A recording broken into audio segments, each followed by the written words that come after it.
بسم اللہ الرحمن الرحیم۔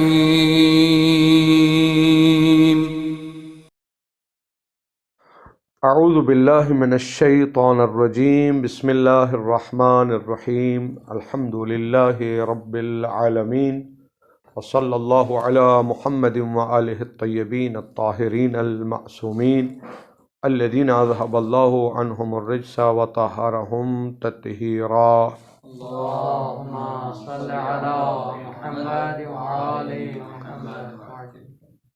وَإِلَّا وَإِن لَّمْ يَتَعَدَّ الْغَائِطُ الْمَخْرَجَ فَثَلَاثَةُ أَحْجَارٍ طَاهِرَةٍ جَافَّةٍ قَالِعَةٍ لِلنِّجَاسَةِ أَبْكَارٍ لَمْ يُسْتَنْجَ بِهَا بِحَيْثُ تَنَجَّسَتْ بِهِ أَوْ بَعْدَ طَهَارَتِهَا إِن لَّمْ تَكُنْ أَبْكَارًا وَتَنَجَّسَتْ وَلَوْ لَمْ کیا عبارت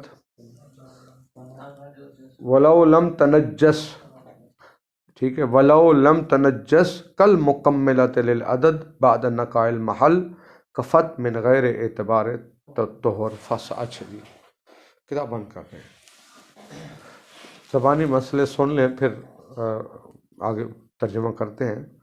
مسائلوں میں انہوں نے بیان کیا ہے جو شخص متخلی ہے، جو بیت الخلاء میں جاتا ہے، کچھ اس کے واجبات ہیں، کچھ مکروہات ہیں، کچھ مستحبات ہیں۔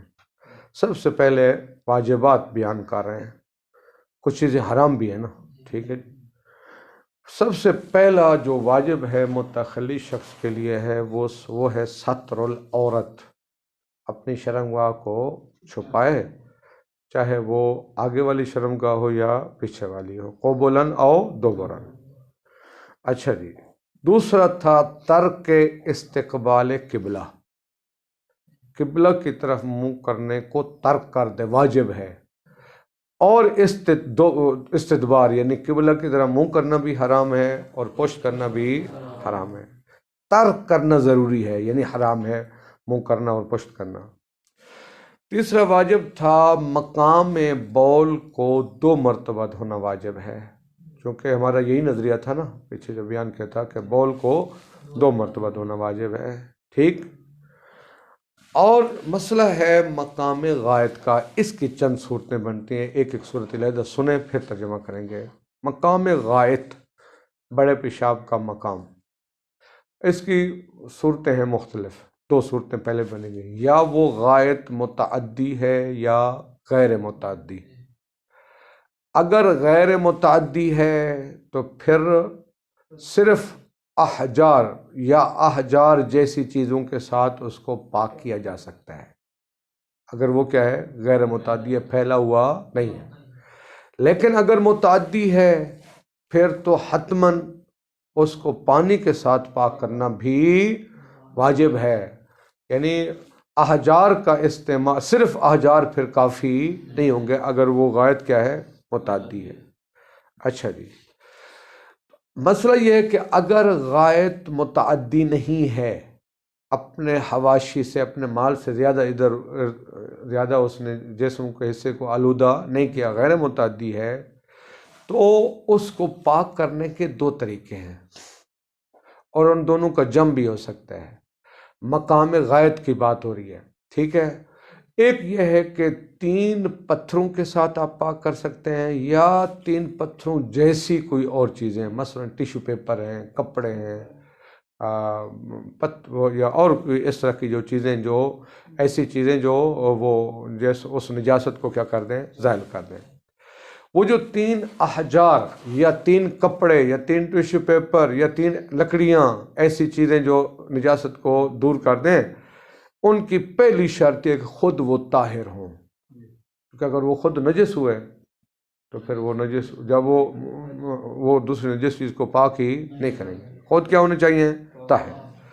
دوسری شرط یہ کہ وہ خشک ہوں، اگر طاہر ہیں لیکن تر ہیں پھر وہ پاک نہیں کریں گے، کیوں؟ جب وہ تر اس مقام غائط کو لگیں گے، مقام غائط نجس تھا، اب یہ تر پتھر وغیرہ بھی کیا ہو جائے گا، نجس ہو جائے گا، لہٰذا یہ پاک نہیں کرے گا۔ اگلی شرط یہ ہے کہ وہ صاف نہ ہو بالکل، چمکیلے اور اس طرح کے جو نجاست کو نہ اکھاڑ سکیں.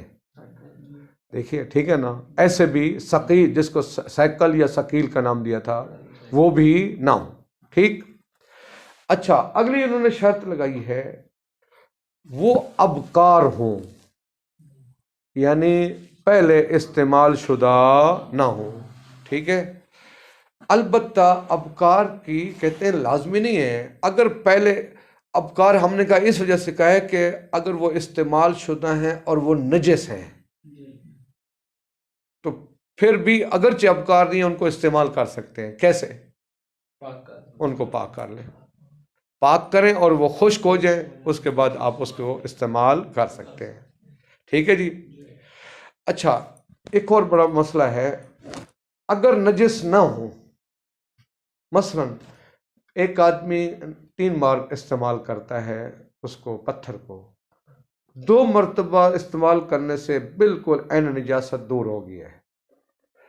تیسرے کو بھی استعمال کرتا ہے تاکہ عدد استحباب مکمل ہو سکے، فرض کریں تاکہ عدد اس کا. اب یہ جو تیسرا پتھر ہے یہ مکمل عدد ہے، اس 3 والے عدد کو کیا کر رہا ہے؟ پورا کر رہا ہے. اب یہ نجس نہیں ہے. ٹھیک ہے نا. تو کہتے ہیں پھر کیا ہوگا؟ پھر وہ لازمی نہیں کہ اس کو پاک کیا جائے، پھر اس کو پاک کرنا لازمی، چونکہ خود وہ کیا ہے؟ پاک ہے. بے شک ابکار بھی نہیں ہے، لیکن چونکہ وہ پاک ہے، وہ صرف مکمل عدد کے طور پر اس کو استعمال کیا تو اس کو آپ استعمال کر سکتے ہیں، اس میں کوئی مسئلہ نہیں ہے. اگلا مسئلہ سنیں. اگر 3 پتھر استعمال کرنے سے ابھی نجاست زائل نہ ہوئی ہو تو پھر 4 واجب ہوں گے. 4 سے زائل نہ ہوئی ہو تو پھر اتنے استعمال کریں زخمی بھی نہ ہو جائے، سمجھا کی بات، لیکن یہ ہو کہ نجاست کیا ہو جائے، محل کا نجاست سے صاف ہونا ضروری ہے. تو اس وجہ سے کیا انہوں نے کہا شہید اول نے 3 پتھر یا 3 سے زیادہ. 3 سے زیادہ کب ضروری ہوں گے؟ ہاں جی. اچھا، پھر کہا شب ہوہا 3 احجار یا 3 احجار جیسے میں نے بیان کیا، وہ کپڑے ہو سکتے ہیں، لکڑی ہو سکتے ہیں، وغیرہ وغیرہ. لیکن ان کی شرط یہ، وہ جو یعنی پتھر کے علاوہ جو باقی اجسام استعمال کرنے ہیں، شرط یہ کہ وہ بھی پتھروں کی طرح نجاست کو اکھیڑنے والے ہوں. ایک دوسری بات یہ کہ وہ محترم نہ ہوں. مثلا کتابوں کے اوراق ہیں، قرآن کے اوراق ہیں، معصومین کے نام لکھے ہیں، مقدس اوراق آپ ترجمہ کر لیں، وہ مقدس اوراق ہیں تو حالانکہ وہ جسم کو ممکن ہے نجاست کو اکھاڑ دیں، لیکن ان کو استعمال کرنا درست نہیں ہوگا. اچھا، مسئلہ یہ ہے، شہید اول نے فرمایا ہے ثلاثۃ احجار، 3 پتھر. یہ شہید اول کی عبارت اور روایت میں بھی 3 پتھروں کا استعمال ہوا ہے. اس کا اطلاق بتاتا ہے اگر ایک پتھر ہے اور اس کے 3 کونے ہیں تو وہ مجزی نہیں ہوگا. ٹھیک ہے. دیہاتوں میں بولو تو دوٹا اٹھاتے ہیں نا، اس کے 3 کونے، 3-4 کونے ہیں. آیا اس کے ایک کونا ایک دفعہ استعمال کر لیں، دوسرا کونا دوسری دفعہ، تیسرا کونا، یا کپڑا لے لیں آپ، کپڑا پڑا ہے اس کا ایک حصہ ایک دفعہ، دوسرا حصہ دوسری دفعہ، تیسرا حصہ تیسری دفعہ استعمال کر لیں. جو روایت اور اطلاق کے بارے سے سمجھ آتا ہے وہ ہے 3 کا عدد، یعنی 3 نوکوں والا کافی. لیکن شہید اول نے اس کتاب کے علاوہ باقی جگہ بھی کہا کہ وہ کیا ہو سکتا ہے، کافی ہو سکتا ہے. ٹھیک ہے، ایک ہی پتھر کے اگر 3 کونے ہوں. اچھا، پھر مسئلہ یہ ہے 2 صورتیں ہیں. بعض اوقات احجار اکیلے مجزی ہیں اور بعض اوقات احجار اکیلے مجزی نہیں ہیں. کب اکیلے مجزی ہیں؟ غیر متعدی ہو. اچھا، اس صورت میں شہید اول کی عبارت سے یہ لگتا ہے کہ یعنی جہاں صرف احجار وہ کیا ہیں، مجزی ہیں، ٹھیک ہے، وہاں سے کیا پتہ چلتا ہے؟ وہاں سے پتہ چلتا ہے کہ اس کا مطلب ہے اس کو پانی کے ساتھ پاک نہیں کر سکتے ہیں، جبکہ یہ ہے کہ دونوں کا جم بھی آپ، بلکہ بتائیں گے 2 متطہر کا جم کرنا بہتر ہے. یعنی 3 پتھر استعمال کریں چاہے غائط متعدی ہو یا نہ ہو، یعنی جہاں احجار اکیلے مجزی نہیں بھی، وہاں پر بھی 2 مطہر کو جمع کرنا مستحب ہے۔ کون سا مطہر؟ ایک پتھر، پہلے پتھروں کو استعمال کریں، بعد میں پانی کے ساتھ پاک کریں۔ دیکھیے باقی تفصیلات اس کا ترجمہ، باقی استحباب کو دیکھتے ہوئے مکمل ہوں گے، وہ کافی ہے۔ دیکھیے ابھی آ رہا ہے اس کی، یہ کہاں تک کل پڑھا تھا؟ فَثَلَاثَةُ احجار، یہاں سے ترجمہ کراتا ہوں۔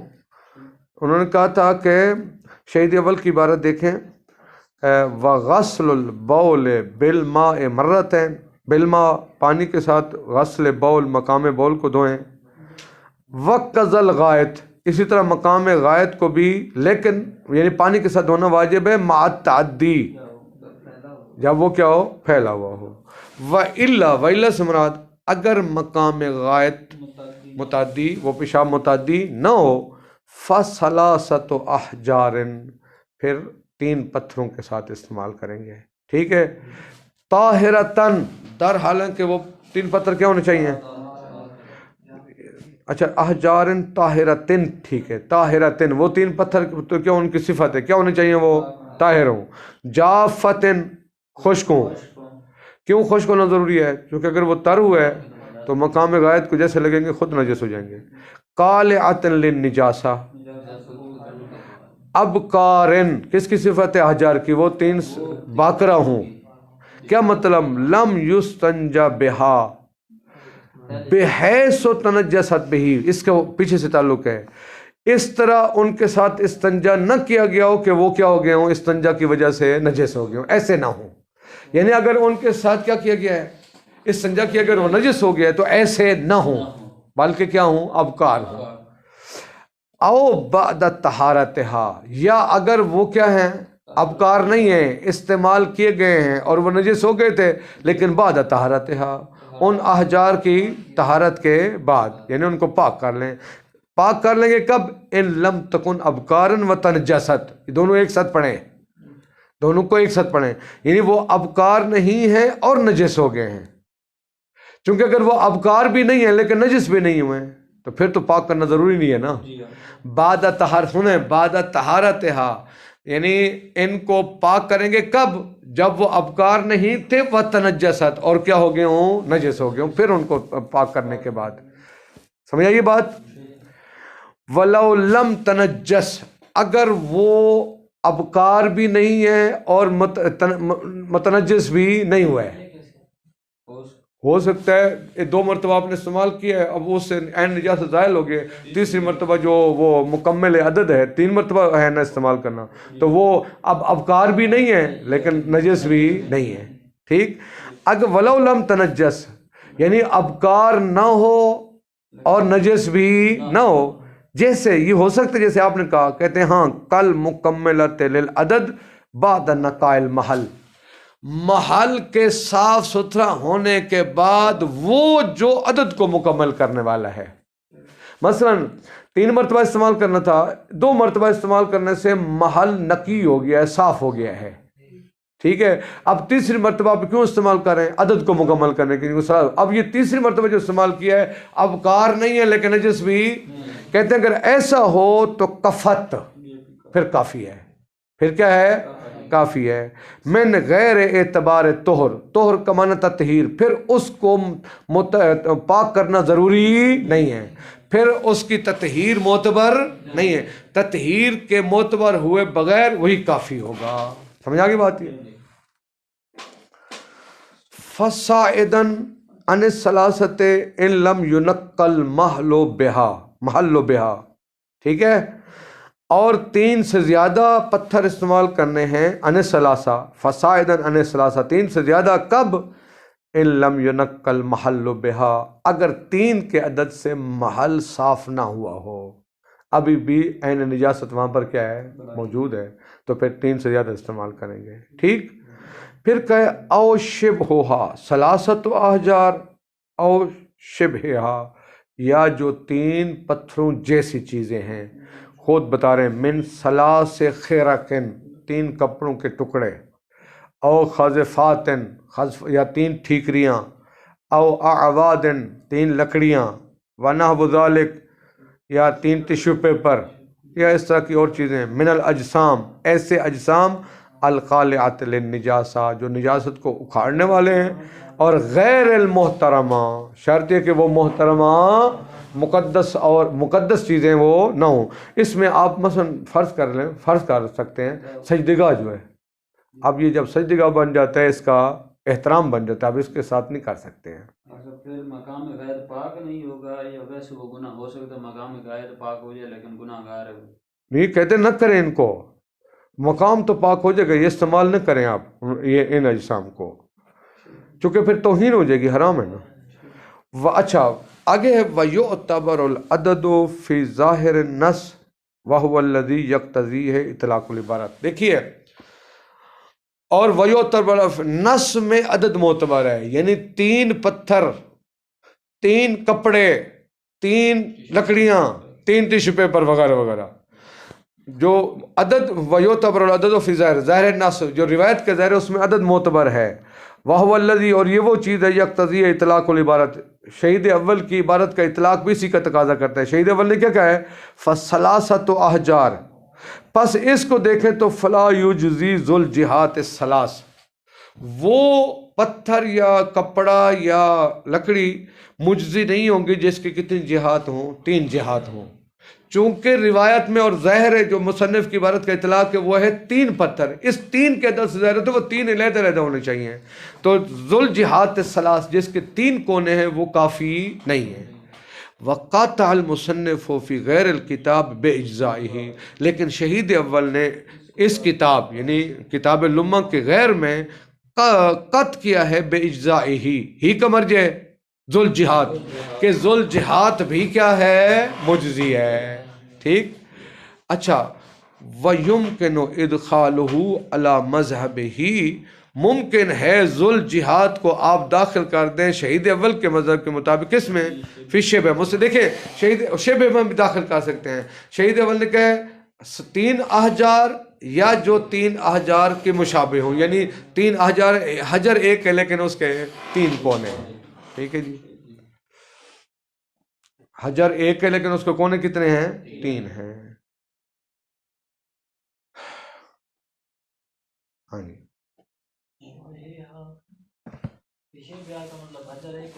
ہاں یعنی شبہ کو یہ جو 3 کونے والا پتھر یہ بھی شبہ میں داخل ہو کر احجار کے ساتھ ملک ہو جائے گا۔ شہید اول نے کیا کہا ہے؟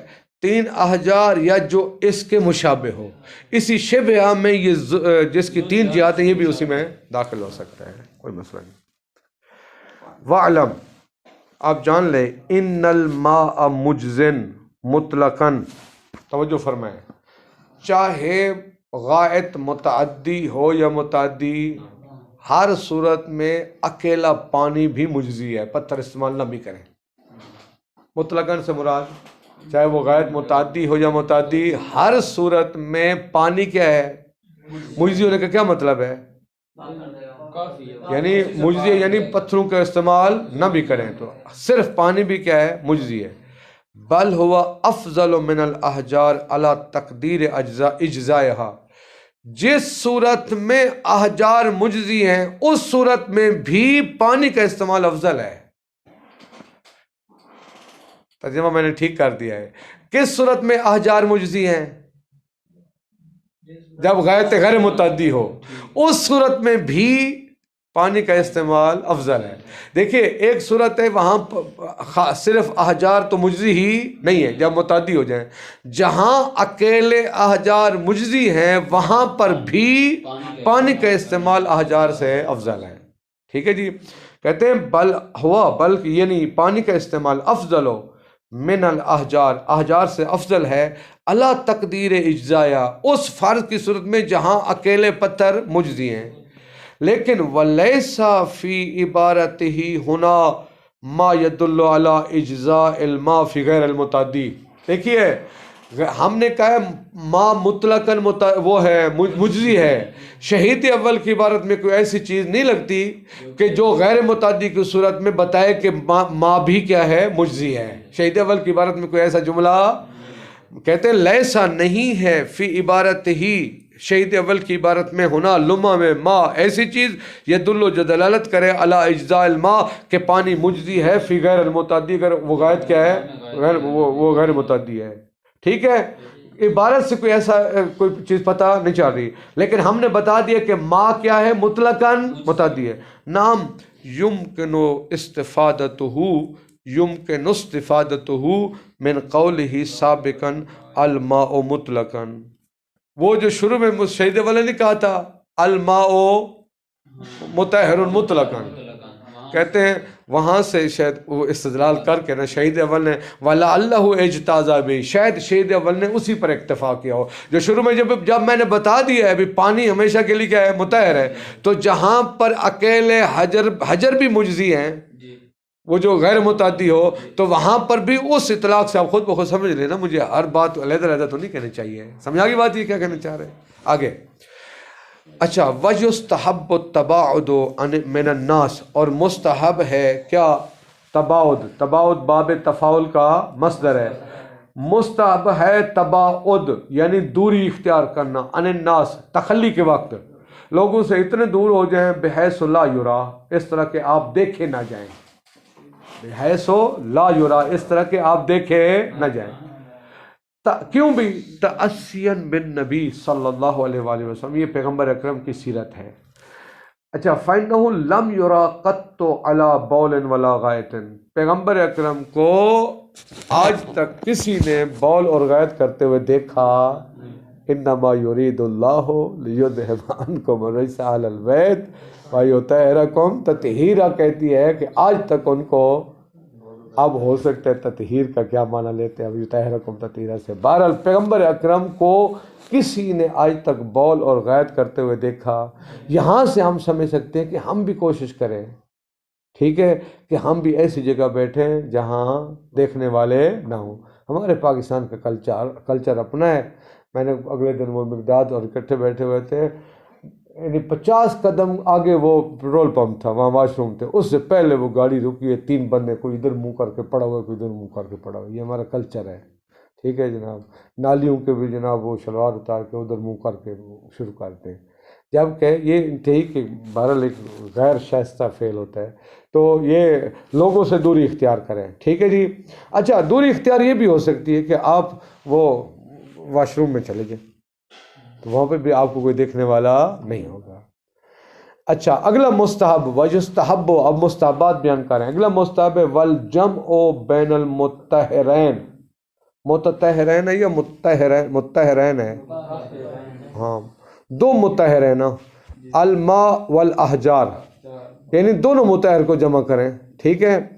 اچھا کیوں، اچھا لیکن مقدماً للاحجار فی المتعدی وغیرہ ہی، چاہے وہ غائط متعدی ہے یا ہر صورت میں کس کو مقدم کریں، احجار کو، ٹھیک ہے نا. فی المتعدی وغیر المتعدی، چاہے وہ غائط متعدی، دیکھیے فرق کیا ہوا، غائط اگر وہ غیر متعدی ہے تو اکیلے پتھر بھی کافی تھے، لیکن اگر متعدی ہے تو کافی نہیں تھے، پھر بھی دونوں متحر کو جمع کریں اور پہلے پتھر کا استعمال کریں بھی. کیوں کہتے ہیں مبالغتاً فی التنزیہۃ، آپ مبالغتاً کو کہہ سکتے ہیں کہ یہ مفعول لہو ہے. علت بیان کر رہے ہیں کس کی، کہ جمع متحر کیوں، 2 متحر کا جمع کیوں مستحب ہے، اس استحباب کی علت بیان کریں. مبالغتاً فی التنزیہ، اس سے تنزیہ اور پاکی اور پاکیزگی میں اضافہ ہو جائے گا نا. دیکھیے ایک دفعہ آپ خالی پتھر استعمال کرتے ہیں، پانی استعمال نہیں کرتے، یا پانی صرف استعمال کرتے ہیں، تو جب پہلے پتھروں کو استعمال کریں گے اس کے بعد پانی کو استعمال کریں گے تو کمال پاکیزگی آپ کو، کمال پاکیزگی طہارت حاصل ہو جائے گی. ٹھیک، ایک یہ سبب ہے. ایک سبب کیا ہوا، آپ کی وہ طہارت میں کمال حاصل ہو جائے گا، مبالغۃ فی التنزیہ، ٹھیک ہے. دوسرا وَلِإِزَالَةِ الْعَيْنِ وَالْأَثَرِ عَلَى تَقْدِيرِ إِجْزَاءِ الْحَجَرِ، دیکھیے حتیٰ جس صورت میں وہ پتھر مجزی بھی ہے پھر بھی دونوں کو کیوں جمع کریں. ایک تو جب پہلے استعمال کریں گے پتھر، آپ صرف پتھر استعمال کر سکتے ہیں، ٹھیک ہے عین نجاست دور ہو گیا، شارع کے نزدیک آپ مطہر ہیں، لیکن کچھ ایسے اثرات ہوتے ہیں جو ہمیں نظر نہیں آتے. دونوں کام کریں گے تو ازالت نجاست بھی زائل ہو جائے گی، والاثر اگر کوئی جراثیم وہاں پر مثلا پتھروں کا استعمال کیا اس سے کیا ہو گیا، عین نجاست تو دور ہوگی، لیکن کچھ اثرات وہاں پر موجود رہتے ہیں، جب پانی کے ساتھ پاک کریں گے تو وہ بھی کیا ہو جائیں گے، بالکل کہتے ہیں لازالت العین، کیونکہ عین کیا ہو جائے گا، زائل ہو جائے گا۔ یعنی یہ علت بیان کریں کس کی، یعنی ایک اور علت ہے کس کی کہ کیوں جمع کرنا دو متحر کے درمیان مستحب ہے، اس کی ولی ازالت العین والاثر، اثر سے مراد یعنی عین زائل ہو جائے گا پتھروں سے اور اثر ظاہر ہوگا کس کے ساتھ، لیکن کہتے ہیں اثر اللہ تقدیر اجزاء الحجر، اس صورت میں جب خود پتھر بھی اکیلے کیا تھے مجزی، یعنی غایت غیر متعدی تھا، وہاں پر جب دونوں کو استعمال کریں گے تو عین نجاست بھی دور ہو جائے گی پتھروں سے اور وہ اثرات ظاہر ختم ہو جائیں گے پانی کے استعمال سے۔ چونکہ اگر خالی پتھروں کو استعمال کرتے ہیں شرعاً آپ متطہر ہیں، لیکن دل میں کوفت رہتی ہے یار یہ میں نے صحیح پاکیزگی حاصل، تو دونوں کو جب جمع کریں گے تو وہ مسئلہ حل ہو جائے گا۔ واضح ہو گیا؟ وَيَظْهَرُ مِنْ إِطْلَاقِ الْمُطَهِّرِ اسْتِحْبَابُ عَدَدٍ مِنَ الْأَحْجَارِ مُطَهِّرٍ، ٹھیک ہے، وَيُمْكِنُ تَعَدِّيهِ بِدُونِهِ لِحُصُولِ الْغَرْضِ۔ اچھا دیکھیے انہوں نے کہا کتنے پتھر استعمال کریں، 3، ٹھیک ہے، کہتے ہیں مستحب ہے اگر وہ تینوں کا استعمال، یعنی اگر 2 سے محل پاک ہو جاتا ہے پھر بھی تیسرے عدد کو استعمال آپ کریں۔ وَيَظْهَرُ اور ظاہر ہوتا ہے من اطلاق المطہر، مصنف نے دونوں پر مطہر کا اطلاق کیا ہے، توجہ فرمائیں، مصنف نے دونوں پر، کن دونوں پر بولے ہیں، یعنی مصنف نے الجمع بین المطہرین میں کیا استعمال کیا، وہ مطہر مطلق طور پر کا ہے، کیا مطلب، یعنی 3 بار کا وہ جو استحباب کب حاصل ہوگا، جب 3 بار استعمال کریں گے، ٹھیک ہے نا۔ وَيَظْهَرُ مِنْ اطلاق المطہر، اطلاق کے مطہر سے ظاہر ہوتا ہے کہ استحباب استحباب عدد مطہر، یعنی عدد مطہر ہے، یعنی عدد 3 کا عدد، اب لفظ 3 ہے، 3 کا عدد مطہر ہونا یہ مستحب ہے، یعنی کیا مطلب، یعنی 3 مرتبہ استعمال کریں، اگر 2 مرتبہ سے صاف ہو جاتا ہے پھر بھی آپ تیسری مرتبہ استعمال کریں۔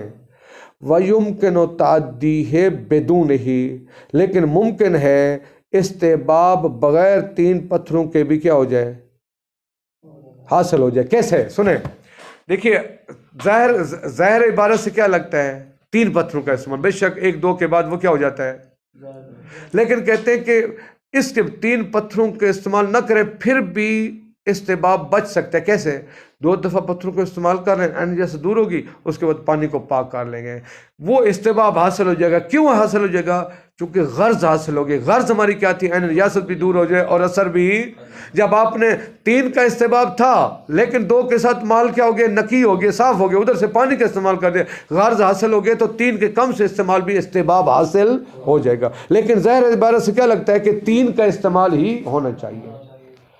وَتَرْکُ، کو اب مستحبات بھی آنا ہو رہے ہیں نا، دیکھیں ایک ہے ترک استقبال قبلہ، وہ واجب تھا، ایک ہے ترک استقبال جرم النیرین، یہ جو 2 روشنی دینے والے ہیں نا، سورج اور چاند، ان کو نیرین کہتے ہیں، جرم کا معنی ٹکیا، ان کی دونوں یعنی سورج اور چاند کے بالمقابل بیٹھ کے آپ پیشاب نہ کریں، اس کو ترک کر دیں، یہ مستحب ہے، یہ مستحب ہے۔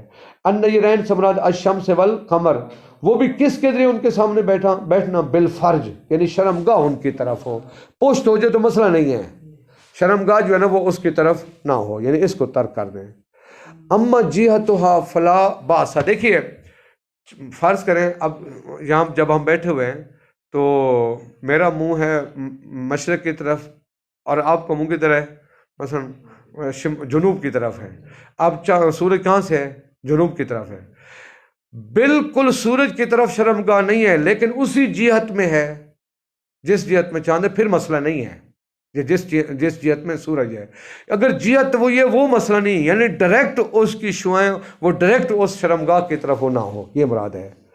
دیکھیں کہتے ہیں اما جہتہما، مگر ان دونوں کی جہت، کن کی؟ نیرین کی جہت، اگر اس جہت کی طرف منہ کر کے بیٹھے ہوئے ہیں لیکن ان کے روبرو نہیں ہے تو فلا باس، پھر کوئی حرج نہیں ہے۔ وَتَرْكُ اسْتِقْبَالِ الرِّيحِ، جس طرف سے ہوا چل رہی ہے اس طرف بھی منہ کر کے نہ بیٹھیں، ٹھیک ہے؟ وَاسْتِدْبَارِهَا، ادھر پشت بھی نہ کریں۔ بالبول والغائط، چاہے آپ بول کر رہے ہیں یا غائط کر رہے ہیں۔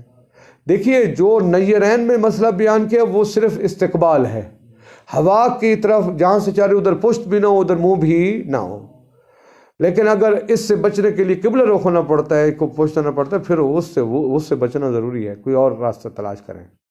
اچھا چاہے کہتے ہیں ہوا کے رخ نہ بیٹھیں نہ پشت کریں، بالبول والغائط، چاہے وہ آپ بول کریں یا غائط کریں، کیوں؟ لِإِطْلَاقِ الخبر، خبر روایت مطلق ہے، روایت میں دونوں کا یعنی مطلق طور پر کہے تو وہ بول اور غائط دونوں کو شامل ہے، یعنی روایت میں کیا گیا تخلی کرتے وقت فرض کریں تو تخلی کرتے وقت اب یہ بول کو بھی شامل ہے اور غائط کو بھی شامل ہے۔ وَمِن ثم اطلق المصنف، اسی وجہ سے مصنف نے بھی یہاں پر کیا کیا ہے؟ مطلق طور پر بیان کیا ہے، یعنی مصنف نے بھی مطلقاً کہا ہے کہ کیا وہ مطلقاً کہے بھی اس ترک میں یعنی ہوا کی طرف نہ پشت کیجیے نہ چاہے وہ بول ہو یا غائط ہو۔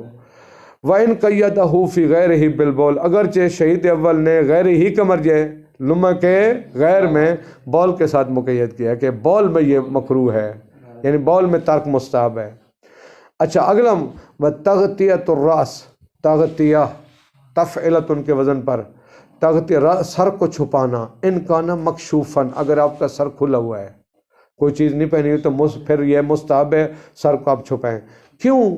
فرماتے ہیں حذراً، بچتے ہوئے، من وصول الرائحۃ الخبیثہ، کہیں یہ وہ جو ہے نا رائحہ خبیثہ بدبو جو ہے یہ نہ پہنچ جائے دماغ ہی آپ کے دماغ تک، کیونکہ صاف ظاہر کہتے ہیں کہ جب انسان بیٹھتا ہے تو نیچے ہوا تو اٹھتی ہے نا، اس کے جراثیم اٹھتے ہیں اور وہ اگر سر ننگا ہو تو وہ سر پہ جاتی ہے اور پھر اس کے وہ دماغ میں جا کر مؤثر ہوتی ہے۔ اسی طرح آگے بتاتے ہیں چہرہ بھی آپ کا چھپا ہوا ہونا چاہیے، کوشش کریں، یعنی تکنو، یعنی وہ جیسے عورتیں مکنا نہیں پہنتی ویسے کریں، وہ بتا رہے ہیں۔ اچھا جی، وَرُوِيَ تَقَنُّعُ مَعَهَا، اور روایت کی گئی تکنو، کیا مطلب؟ یعنی ایک پورا کپڑا کہتے ہیں پورا سر پر، گردن پر، پورے جسم پر اس طرح منہ بھی چھپ جائے، اس طرح کپڑا پہن کے آپ واش روم میں بیٹھے ہیں جیسے عورتیں مکنا اور عبا پہنتی ہیں، ٹھیک ہے جی۔ اگلا مستحب وَالدَّخُولُ بِالرِّجْلِ الْيُسْرَى، رجل نہیں پڑھنا، داخل ہونا بائیں پاؤں کے ساتھ، ان کانا بنا ان، ان کانا، کانا کا ضمیر کا مرجع کیا ہوگا؟ کوئی تخلی، اگر تخلی کہاں پر ہے؟ بنا میں ہے، تو پھر پہلے کیا کون سا پاؤں رکھیں؟ دایاں، بایاں، پہلے بایاں پاؤں رکھیں۔ اچھا فرض کریں اگر وہاں وہ صحرا ہے یا دیہاتوں میں ابھی تو لیٹرینیں بن چکے پہلے نہیں ہوتی تھی، پھر کہتے ہیں پھر آپ کا جہاں بیٹھنا ہے آخری قدم پھر بایاں قدم ہو، یعنی دایاں قدم رکھ دیں اس کے بعد جو آخری قدم رکھیں وہ کون سا ہو؟ بایاں ہو۔ دیکھیے وَإِلَّا سے مراد اگر بنا میں نہیں کر رہے تخلی، جَعَلَهَا، ہا کمر یسرا، رجل یسرا کو پھر وہ قرار دے آخرہ ما یقدمو، آخری وہ جو قدم رکھتا ہے، آخری جو قدم رکھتا ہے وہ کون سا ہونا چاہیے؟ یعنی سیکنڈ لاسٹ رکھے گا کون سا؟ دایاں، پھر بایاں رکھ کے وہیں پہ بیٹھ جائے گا۔ سمجھ آگی بات؟ اچھا والخروج بالرجل الیمنی کما وصفنا ہو، پھر وہ کیا کرے جب نکلنا ہے تو پہلے دائیں پاؤں سے، بنا میں اگر بنا میں نہیں ہے تو پہلے دائیں پاؤں اٹھائے بعد میں نہ، پہلے بایاں پاؤں اٹھائے اور بعد میں دائیں پاؤں اٹھائے گا۔ سمجھ آگی بات نا؟ اگر ایسی جگہ ہے جہاں بنا نہیں ہے، واش روم نہیں ہے، کھلی جگہ ہے، جب اٹھے گا تو آخری قدم دایاں ہونا چاہیے، ٹھیک ہے جی۔ عکس المسجد، مسجد کے برعکس نہیں محترم، پہلے دایاں اٹھائیں گے تو بایاں پیچھے رہے گا نا، کما وصف نہ ہو۔ اندر جا رہے ہیں تو آخری پاؤں آپ کا کون سا ہونا چاہیے؟ بایاں، باہر نکلیں تو آخری دایاں ہونا چاہیے نا، یعنی پہلے بایاں اٹھائیں گے آخری قدم آپ کا دایاں ہو، اور نہیں محترم میں سنیں آپ واش روم میں آپ صحرا ہے، بنا نہیں ہے، کہتے ہیں جب آپ بیٹھنے لگے ہیں تو آخری قدم کیا ہونا چاہیے؟ بایاں. اب جب اٹھتے ہیں مسجد کیا حکم ہے؟ اس کے برعکس ہے نا. اب جب آپ اٹھیں گے تو کیا کریں گے؟ پہلے صحرا کی بات کریں مسجد. ہاں وہی نا، صحرا میں جب آپ واش روم سے اٹھتے ہیں تو پہلے کون سا اٹھائیں گے؟ بایاں ادھر ہی رہے گا، دایاں پہلے اٹھائیں گے. نہیں بھائی، نہیں نا، اشتباہ کر رہے ہیں نا. جب آپ وہاں سے اٹھتے ہیں تو پہلے اٹھائیں گے رکھے آخری آپ کا دایاں ہونا چاہیے. آخری دایاں ہونا چاہیے. بیٹھتے ہوئے آخری بایاں ہونا چاہیے، اٹھتے ہوئے آخری دایاں ہونا چاہیے. جی سمجھے گا. اچھا واش روم میں بنا ہے، اس میں کیا حکم ہے؟ سنیں، ہاں اس میں پہلے بایاں رکھیں. ادھر بنا نہیں ہے تو آخری بایاں رکھنا ہے، آخری. ٹھیک ہے. جب باہر نکلتے ہیں آخری سے مراد سب اٹھانا ہے نا. یہاں کیا وہاں پہ آخری سے مراد رکھنا تھا جب ہم جا رہے ہیں. تو یہاں آخری پاؤں کون سا ہوگا؟ نہیں، بنا اور صحرا میں فرق ہے یا نہیں ہے؟ ایک ہی ہوگا، فرق نہیں آ. نہیں، آخری دایاں آخری قدم ہونا چاہیے. کما وصف نہ ہو، دایاں آپ کا آخری قدم ہونا چاہیے. بھائی سمجھے نا بھائی، کوئی مسئلہ نہیں ہے. دایاں بنا نہیں ہے تو رکھتے ہوئے بایاں آخری قدم، اور جب اٹھ کے جانا ہے تو دایاں آخری قدم ہونا چاہیے.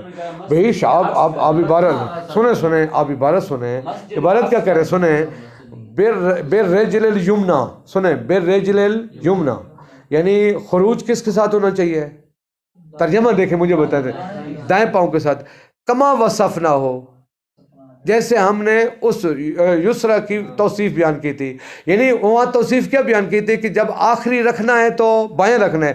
اب خروج میں کیا کرے گا؟ بالرجل الیمنی کما وصفنا، یعنی آخری جو اٹھانا قدم ہے وہ دایاں ہونا چاہیے. بعد میں دیکھیں. ہاں بس یہی تو میں کہہ رہا ہوں نا، آخری دایاں ہونا چاہیے. آخری قدم جو اٹھے دایاں ہونا، وہ یہ نہیں کہہ رہے آخری دایاں ہونا چاہیے. ہاں سنیں، ابھی بعد میں جائے گا. عکس مسجد کے برعکس، سمجھا گے؟ ابھی عکس کریں نہیں. ودعا. اب یہ میں نے ترجمہ کیا کر دیا ہے کہ آپ خروج آپ کا دائیں پاؤں سے آنا چاہیے. کما وصفنا ہو، جیسے ہم نے یمنا کی توصیف، یسرا کی توصیف بیان کی ہے. یہاں مراد یہ ہے کہ آپ کا جو آخری قدم ہو وہ دایاں ہونا چاہیے. اس پہ مجھے اعتراض کرنا. ودعا فی احوالی، کچھ پڑھ لیں اس پہ، اگر اعتراض ہے تو کرنا. ودعا فی احوال ہی کا مرج تخلی کی حالات میں دعائیں ہیں. التی وارد استباب دعا فیہا، وہ دعا جو اس تخلی کے حالات میں وارد ہوئی ہیں. وہیا عند الدخول، داخل ہونے کے وقت. و عند الفعل، فعل سے مراد جب آپ کر رہے ہیں پیشاب خانہ اس وقت. رؤیت الماء، پانی کو دیکھیں. والاستنجاء، استنجا کے وقت. و عند مس بطنہ اذا قام من موضع، جب اپنی جگہ سے اٹھتے ہیں تو ایک وہ پیٹ کو مس کرتے وقت اس وقت دعا ہے. و عند الخروج، اور جب وہاں سے باہر نکلنے. بالمعصور کا متعلق دعا ہے. دعا کون سی دعا؟ بالمعصور، جو کیا ہیں روایات میں جن کا تذکرہ ہوا ہے. ٹھیک ہے جی. والاعتماد علی الرجل الیسری وفتح الیمنی، جب بیٹھیں تو آپ کا زیادہ زور بائیں پاؤں پہ ہونا چاہیے اور دائیں پاؤں کو کھلا رکھ دیں. ٹھیک ہے جی، واضح نا. والاستبراء، اور استبراء کرنا مستحب ہے. وہو طلب براءۃ المحل من البول بالاجتہاد، اجتہاد سے مراد اجتہاد شرعی اصطلاحی مراد نہیں ہے. طلب کرنا بول سے محل کے براءت کو، یعنی یہ طلب کیا جائے کہ وہ پیشاب اگر کوئی نالی میں ہے تو وہ ختم ہو جائے. وہ طلب کرنا بالاجتہاد، کوشش کر کے. الذی ہوا، اور وہ کوشش کس طرح ہے کہ مس ہو ما بین المقعدۃ و اصل القضیب. اصل قضیب سے مراد وہ جو آلہ تناسل ہے، اس کی جڑ اور مقعد کے درمیان. ان کو 3 مرتبہ مس کیا جائے، سلاسن 3 مرتبہ. ثم نترہ سلاسن، ہو کا مرج اصل قضیب، یعنی قضیب کو 3 مرتبہ نچوڑیں، وہ نہیں اوپر، یعنی پانی کو سرے کی طرف اس کو کھینچیں. ثم اسرو حشفہ سلاسن، پھر 3 مرتبہ حشفہ یعنی جو خطرے والی جگہ تھا اس کو نچوڑنا. وتنحنہ سلاسن حالت الاستبراء، استبراء کی حالت میں 3 مرتبہ اوہ اوہ اوہ کرنا، تاکہ اگر کوئی، کیوں کہتے ہیں اگر نالی میں کوئی قطرہ بچ گیا تو وہ بھی نکل جائے، لیکن البتہ یہ جو تنحنو ہے یہ پہلے ہونا چاہیے، اس سے حشفہ کے اثر سے پہلے ہونا چاہیے۔ بہرحال نسبہ مصنف فی ذکر الی سلار، یہ جو اوہ کر رہے ہیں نا 3 مرتبہ، شہید اول نے اس کی کتاب ذکر میں نسبت دی ہے علامہ سلار کی طرف، خود کیوں نہیں کیا؟ لعدم وقوفی علی ماخذی، شہید اول کو کوئی اس کا ماخذ اور اس کی روایت نہیں ملی۔ والاستنجاء بالیسار، بائیں ہاتھ کے ساتھ استنجا کرے، لأنہا موضوعۃ للادنی، کیونکہ بایاں ہاتھ ہی ادنا کاموں کے لیے، پست کاموں کے لیے بنایا گیا ہے، کما ان الیمین للآلہ، جیسے کہ دائیں ہاتھ کو اعلیٰ کاموں کے لیے بنایا گیا ہے، جیسے عقل اور وضو ہے۔ ویکرہ بالیمین مع الاختیار، اختیاری حالت میں یمین دائیں ہاتھ کا استعمال کرنا یہ مکروہ ہے، لأنہ من الجفا، کیونکہ یہ کیا ہے؟ یہ جفا ہے، یہ نیکی کے خلاف ہے، دائیں ہاتھ کے ساتھ زیادتی ہے۔ سمجھ آگی بات؟ وَيُكْرَهُ الْبَوْلُ قَائِمًا، کھڑے ہو کر پیشاب کرنا مکروہ ہے، حذراً بچ سکیں من تقبیل الشیطان، کہیں شیطان آپ کے اوپر حملہ آور نہ ہو۔ تقبیل کا معنی کیا ہوتا ہے؟ یعنی شیطان کہیں عقل کو فاسد نہ کر دے، عقل پر حملہ آور نہ ہو۔ کافی میرے خیال میں چلے ہو، صلی اللہ علیہ محمد، وقت ختم ہو گیا۔